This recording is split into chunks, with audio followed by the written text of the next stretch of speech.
স্বামীর প্রতি কতটা কেয়ারিং ও স্বামীকে কতটা ভালোবাসে যে অন্য একটা জায়গায় কাজ করার পরেও স্বামীর জন্য খাবার বয়ে নিয়ে আসতেছে অফিসে।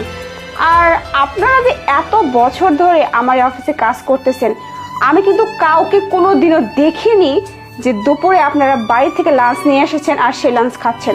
আপনারা কিন্তু সবাই ক্যান্টিনে গিয়ে লাঞ্চ করেন।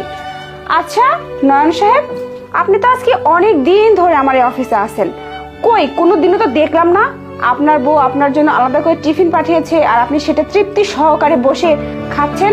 সেই তো চলে যান বাইরের খাবার খেতে। তা আপনার বউ সারাদিন বাসায় কি এমন কাজ করে যে আপনাকে এক মুঠো রান্না করে দিতে পারে না? আর এই যে মিসেস শান্তা, আপনি বাসায় কি করেন?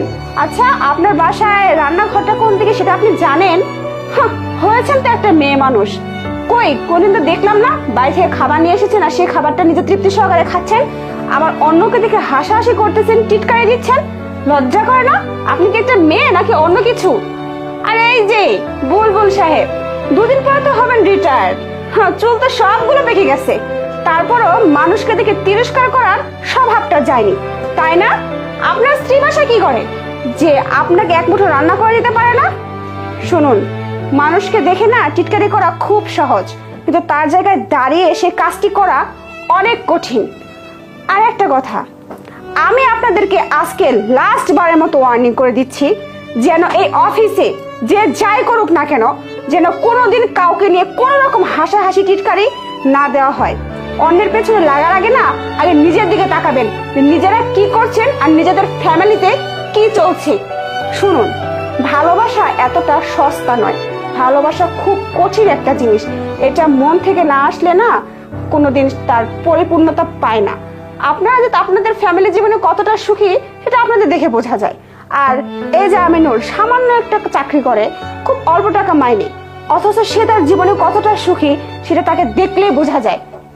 তার স্ত্রী তার প্রতি এতটাই ভালোবাসা, তার এতটাই কেয়ারিং যে আমিনুর বাইরে খাবার খেয়ে অসুস্থ হয়ে যাবে বলে তার জন্য প্রত্যেক দিন লাঞ্চ নিয়ে আসে।